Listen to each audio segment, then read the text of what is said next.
Okay, so I said in the last video that I was going to do a video on Dying Light 2 at some point, and today's that day. So we're going to take a look at Dying Light 2, where I stand with it, and we're just going to basically go on about how I feel about the game now, as opposed to when it came out, what I think should be changed still, are they going to keep supporting it, now that Dying Light the Beast is out. And this review is also coming after spending a long time in Dying Light the Beast after 100%ing the game, so this is going to be, a complete fresh look at Dying Light 2 now, I guess you could say, after playing through the newest one, and also playing through Dying Light 1 again. So, without any further ado, let's get into the review. Right off the bat, we can see how much everything's changed. The game has changed tremendously over the course of its life. When it first came out, the parkour was floaty, the game was absolutely bugged beyond all oblivion. You couldn't play... I don't even think you could finish the game without a game-breaking bug. I had a game-breaking bug towards the end where the final boss fight was just unbeatable because it would spawn you in with no weapons or anything, and I couldn't understand why I couldn't beat the guy. And the objective was glitched, and I just could not kill him. Every time I got his health down, it would go back up. And I did that for about 2 hours, and then realised you can't actually beat the guy. So I ended up having to wait until they fixed it, and I started a whole new character again, and I ended up getting a bug where I would discover locations and complete quests, but then when I reloaded back into the game after that, said quests were like restarted, like they weren't complete, and the game was just a buggy mess. And the visuals weren't anywhere near as good as they are now. They were nothing like they showed at E3. So I was a bit on the fence. I still tried to play through it, and I spent probably about 30 hours in the game before I decided to call it quits and just let the game get updated. It then received its first major update, which fixed the game-breaking bug, so I went back and finished the game. And I played it a bit more, and I wanted to get the platinum, so I kept playing towards it. And I got about 50 hours in at this point and realised, the game was actually... it had some potential. They just needed to fix a lot of issues. So I followed along, I played the events that they had, and I just kept going along. I mostly played Dying Light 1 still, until they obviously fixed the game up. And then it got to a point where I thought Dying Light 2 was pretty stable. They had added a whole bunch of updates where you could now pick up weapons that enemies were carrying when you kill them, because for some reason that wasn't in the game at launch. And the parkour was a lot less floaty. They started to upgrade the visuals, the frame rate improved, everything. So I decided to give it another go, and I'm now about 400 to 500 hours in, and I still play it to this day. I was actually playing it about 5 minutes ago. I do thoroughly enjoy it, and I think it is a good game now. Yes, it definitely has its flaws, but what they were trying to do was they were trying to take what they had and create something that was different. They wanted something that they were very ambitious with their whole choices mechanic and everything, and it didn't really work out in their favour. Even to this day, your choices don't have that much of a drastic change. Yeah, it changes the way the city looks a little bit, but it's very hard to feel compelled with the story. Don't get me wrong, I still take the story seriously. I know it was trying to be a serious story, even though some of the scenes did not look like they were serious. So I do take the story seriously, and I wasn't compelled to like certain characters. I was hoping Aiden would find his sister, but at the same time I didn't really care, if that makes sense. I wanted him to find her, but at the same time I was kind of like, I'm in it for the gameplay. And the gameplay is where this really shines, I won't lie. The story, yeah, I'd probably put it up there, maybe 6.5, maybe 7 out of 10. To give that a perspective, Dying Light 1 I'd probably give an 8.5, and Dying Light the Beast I'd probably give 8.5 as well. So I'd give this probably a 7, maybe 6.5 for the story, but the gameplay is... yeah, it's where this really shines, and I'd give the gameplay easy 8. Now, after it's been updated. When it first came out, maybe a 6. But I'd give it an 8 now. And the game has received numerous updates. It's received community events. It's received a Tower Raid mode, which it got about a year ago, I think, something like that. it's improved a lot over time, and I definitely think it's a worthwhile game playing. I see a lot of people saying if you want to play Dying Light the Beast, you can play Dying Light 1 and skip Dying Light 2 and go straight to the Beast.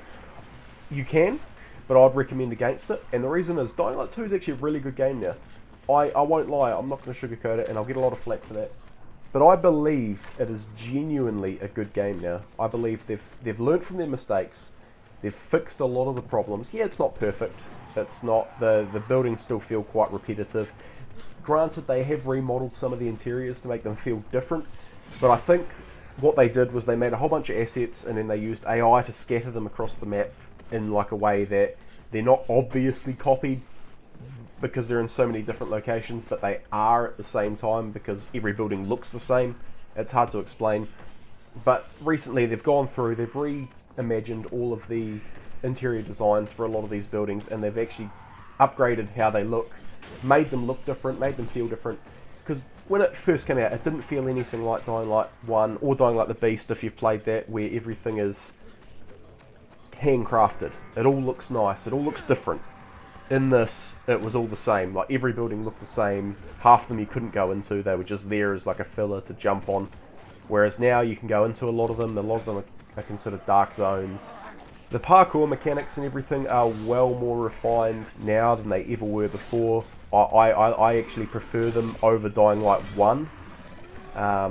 Yeah, there are a few things that are far-fetched, like you've got a long jump where you can jump a stupid distance forward, you can jump really high, things like that. But that's all worked into the narrative as well, and I think it flows better in that regard as well.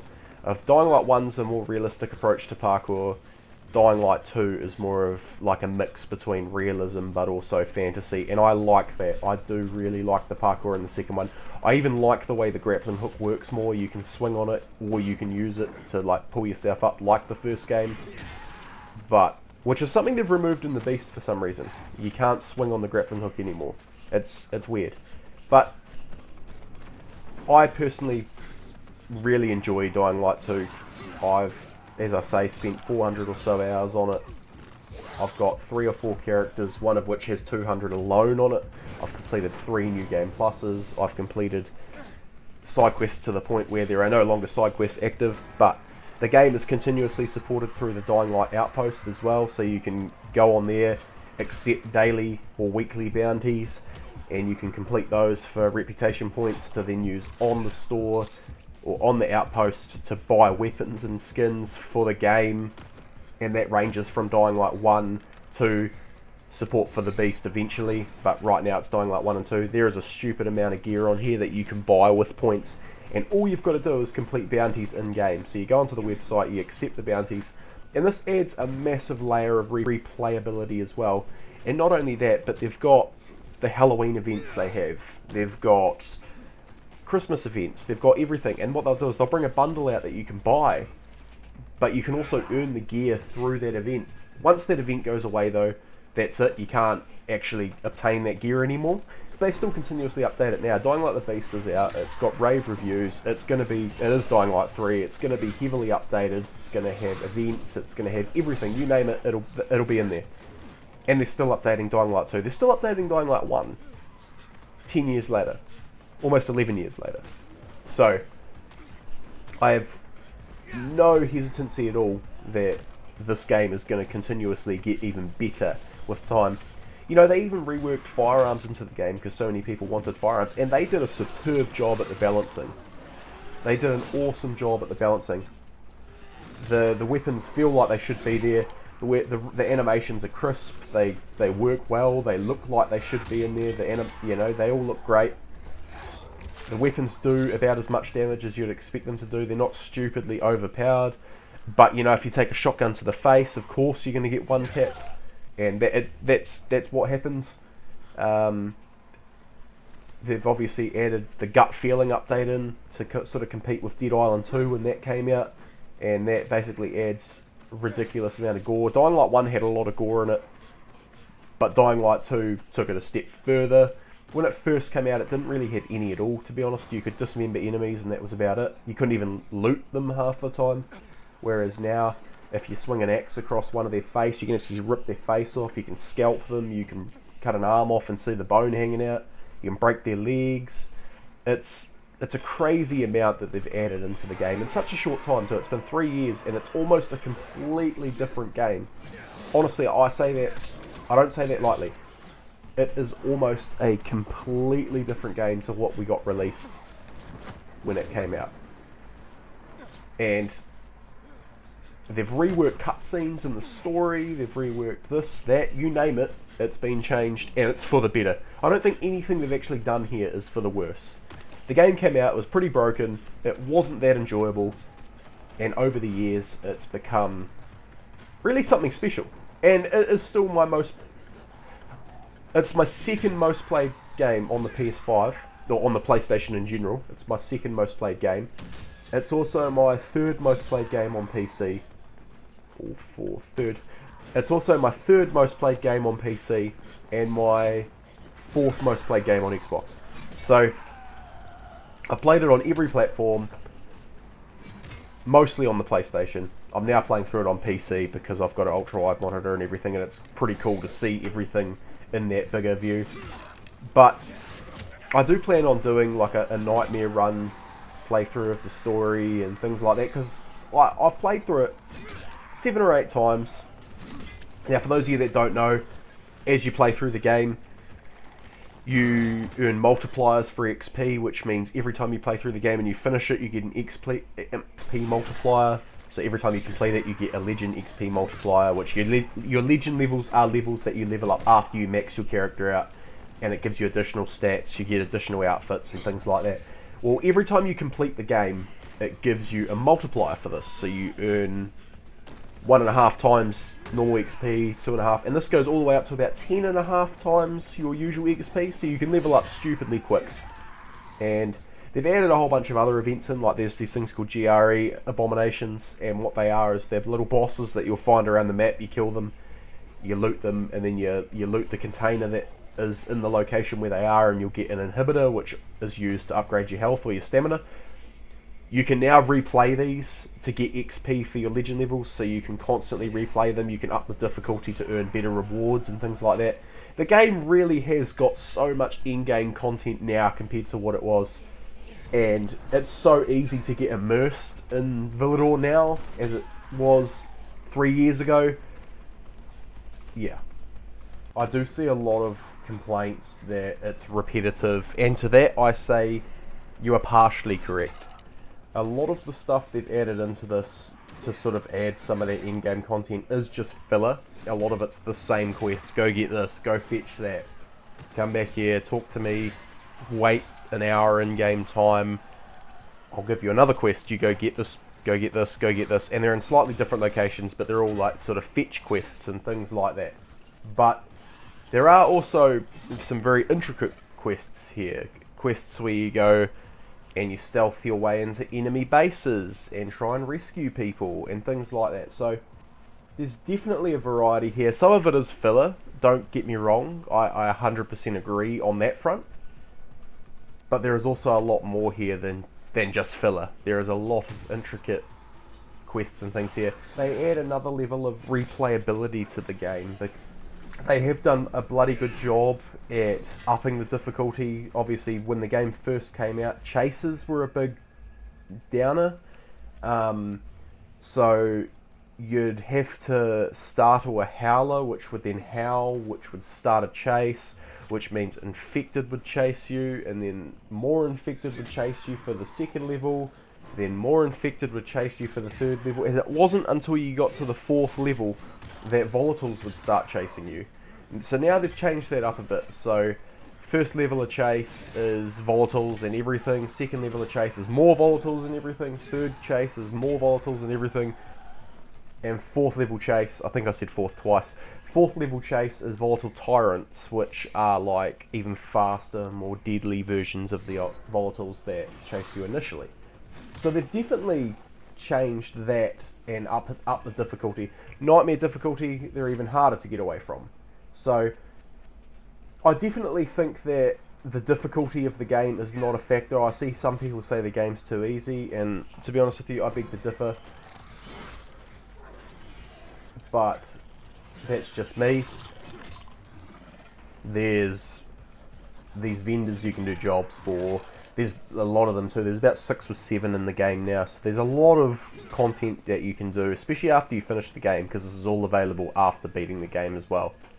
And there's also a DLC called Bloody Ties. I played a fair bit of this. I've completed it probably 3 or 4 times. When I was getting the Platinum Trophy on PS5, I was actually trying to get 100% overall, and basically I had to get all the DLC trophies for that, so I played through it a fair bit. It is a good DLC, but it's very underwhelming for a story DLC. I would recommend it if you plan on doing something like the legendary weapon glitch, where you can level up your max legend level really quick by getting a glitched weapon out of the DLC, which I've actually got another video on the channel around. But if you don't plan on doing that glitch, I would really only check it out if you're a hardcore Dying Light fan. It's not that good in the sense of it doesn't add a hell of a lot of content. It adds probably a 2 or 3 hour storyline, which is very repetitive, and probably 5 or 6 actually worth it new weapons. Apart from that, there's not a hell of a lot here that I would actually go out of my way for personally. But hey, if you're a massive Dying Light fan, get it. I got it. I played through it, and I enjoyed my time with it. That's the thing, I enjoyed my time with it. It just wasn't, in my eyes, worth the 20 bucks or whatever it was here that they were offering for it. I'd probably pay 10, but yeah. So that's just my personal opinion though. I liked it, but I didn't like it enough that I feel like I should have paid full price for it. It was good, but it was no better than, say, think of it as kind of like the Bozak Horde was to Dying Light 1. It was a good DLC, but there's no way you'd pay $50 for it. Like, it's just an arena. That's really all it is. But this has a bit more detail than that in it, but still. That's my point. Anyway, so across the board, there's a lot of in-game content to do. You've got airdrops to complete, where you can get military tech, which is a really rare sort of resource that you need to sell and to craft. So it can only really be found in dark zones or in these airdrops, and it's more prominent in these airdrops. So you can find these airdrops around the map. There's also an achievement or trophy, whatever you're playing on, to get all of them. So they're around the map. You find them. They're on top of buildings most of the time, or a couple of them are underwater. They're submerged. There's also a few GRE dark zones, which you get inhibitors to also upgrade your character's abilities and things like that. They are scattered around the map, and once you complete the game and get them from these dark zones, once you start New Game Plus, you'll find an additional 30 scattered around the map, and that basically allows you to max your character out, because there's not enough on your first playthrough in the game to max it out. Now, I maxed my character out long before they brought the feature out where they had 30 more in New Game Plus. So basically, I had to glitch the game and go into a multiplayer game and do a glitch to get them, because otherwise you physically couldn't max your character out. It was just impossible. So I ended up doing that. You've also got windmills, which are sort of like the radio towers from Far Cry. You go around, you activate them, they activate a little safe zone, and they reveal stuff on the map around the windmill. They're pretty mundane stuff. You just climb to the top, activate it, and that's it. You've also got these power stations, which you've got to run cables across rooms and things like that. And once you sort of establish all of the power connections and you turn them on, you'll unlock a safe zone, which will then become a safe zone where you can choose what faction runs it, and based on what faction you runs it is the faction that will control that area of the map. All of this is side content. None of this is story content. This is all just sort of side stuff that you can do on the sidelines. And that's not even half of it. You know, there's so many side quests. I've never ever been able to complete every single side quest in the game, because I always do clear my journal, and then I'll find another one, and I'll find another one, and I'll find another one. And the game's constantly being updated too, so they're always adding new features and things like that into the game. So you're never ever going to have a problem with sort of in-game content. It's just a little bit repetitive, and after a while you might find yourself, like me, returning to the game on like a Saturday night. You're just trying to have a quiet night, you just want to chillax, you just want to complete a quest or two, and you'll jump on, you'll complete a couple of quests, you'll try and grind for a weapon you really want, but that's about it. Apart from that, I only ever return to this game really now for events. Like I'll return this Halloween, which is in a couple of weeks. I'll return to Halloween for the weapons and things from Barker. And this is another thing too, is I have a real problem because I play, most of my time is spent on the PS5. I've only just recently beaten New Game Plus on PC. But when you earn something on Pilgrim's Outpost, and this is something to keep in mind, when you earn something on Pilgrim's Outpost, you're supposed to be able to earn it across all of the game. So basically, if you're on PS5 and you do bounties and you earn a weapon, you should be able to redeem that on every account that your Dying Light account is linked to. Whereas for some reason I've only been able to renew these weapons on my PS5, and maybe one or two of them I could renew on PC, which is weird because I can only renew like half the bundle. So it's really weird, and I don't know what's going on there. But beyond that, I return to the game, I'll return to the PS5 version, I'll grind, get the weapons, then I'll jump on the PC version, grind, get the weapons, and that's it. That's pretty much the only time I jump back in, unless, like I say, I'm looking for a chill Saturday night. And I do that a lot, believe it or not. I've actually just hit 200 hours on the PS5 character. The PS4 character I had over 100 hours on, and on the PC I've just gone over 50 hours. So, I have played on quite a few different platforms. I've also got another 50 hours on the Xbox version of the game. So, I've got over 400 hours in the game, and I can tell you wholeheartedly that this is probably one of my, if not my favourite zombie game out there. Not only does Dying Light have a special place in my heart, and Dying Light 1 will always be my favourite Dying Light, followed by The Beast, and then Dying Light 2. There are certain things I prefer Dying Light 2 did over Dying Light the Beast. And in-game content's one of them, but there's also the parkour fluidity. The fluidity of the parkour it feels great in this. It really does. It feels like it's been refined. When the game first came out, it was very floaty. It was very like bobbing around, like almost like you're a bobblehead. You'd just bob around, you'd float, you could push jump once, and you'd actually levitate to the next object you were jumping to, regardless of how far it was. Whereas now, you feel like a superhuman. You feel like a human that's been morphed with like a zombie or a volatile or whatever you want to call it. And you do feel like you're a superhuman. You don't feel like you're floating around like it's unrealistic. You feel like a superhuman. You feel like you've been augmented with these things. And they've also added like Easter eggs that cross over between games. Like for example, Toga and Fatine, they appear in a mission in this, and they are from the first game, and they literally just added them as like a homage to the first game. Storyline was completely unrealistic. They go to like another dimension and stuff. But my point being, they do that kind of thing. They're always updating the game, adding new content and everything. And I have to hand it to Techland. They have genuinely saved Dying Light 2. When it first came out, I didn't think it was a bad game, but I knew this game was not going to survive. I knew it for a fact, beyond a doubt. Beyond a shadow of a doubt, this would fail. And I was wrong. The game started to fail, they fixed it, and it is now one of my favourite zombie games to exist today.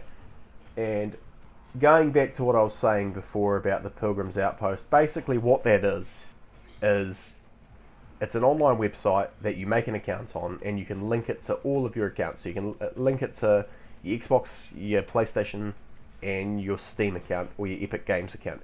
And what it does is it allows you to start in-game bounties. So you can start little missions like killing a certain amount of enemies with a certain weapon or whatever. It allows you to start doing that in the game, and you earn XP for it, which you then level up your account on the web. And once you level up your account, you actually start to earn tokens, and you can use those tokens for in-game gear, in-game weapons, in-game advantages. None of it's pay to win, none of it you use real money for. This is all purely earned by playing in the game. It's not a microtransaction. You can't buy tokens, that I know of anyway. It's all actual play to win. It's not pay to win, it's play to win. So I definitely think that also adds a level of replayability. I find myself constantly coming back to do bounties if there's a weapon they bring out I want, and it's only available on the Pilgrim's Outpost. I find myself coming back all the time to try and earn said weapon, so I can actually go through and kick some butt and earn this weapon, and a lot of these weapons are limited time, so once they go, that's it, you'll never get them again. Some of them aren't, but a lot of them are. Like Lucille from The Walking Dead, they ended up later adding that in a bundle because so many people wanted to buy it, but they couldn't. But there are other weapons that I earned, like the tribal machete. They took that out of the game completely, which is the glowing machete that was from the first game, and basically the only way you could get that after that was to complete the event while it was there. Once it was gone, it was it. But so many people wanted the weapon that they actually brought it back, but they made it so you had to level up Jay, the vendor, to level 12 or something to earn it, which I'm still doing on PC at the moment. But yeah, so I 100% recommend this game. You can't go wrong, honestly. You get so much value for your money, and you can pick it up for like $7 on a Steam sale. If you're on console, I think it comes down to like $15 or something, which for the amount of content you're getting is crazy good value. So I'd 100% recommend picking it up on a sale if you haven't played it yet, or if you played it when it first released and you weren't a fan of it. Definitely give it another go. I think you'll be thoroughly surprised at where the game is sitting now. It is honestly night and day, the difference. Literally too. They've also updated the night cycle and everything. Nights are now darker. A lot of the footage you're seeing in this video is recorded before that. I've been thinking about making this video for a while, so... But now that I've finally 100% Dying Like the Beast, I can come back and actually do this review now and sort of see where I stand with it now that the new one's come out, and still recommend it. I still recommend it. I think it's a great game, and I think everyone that's a fan of Dying Light will enjoy it now. But anyway, you guys stay safe. Thank you for watching, and I will see you in the next one.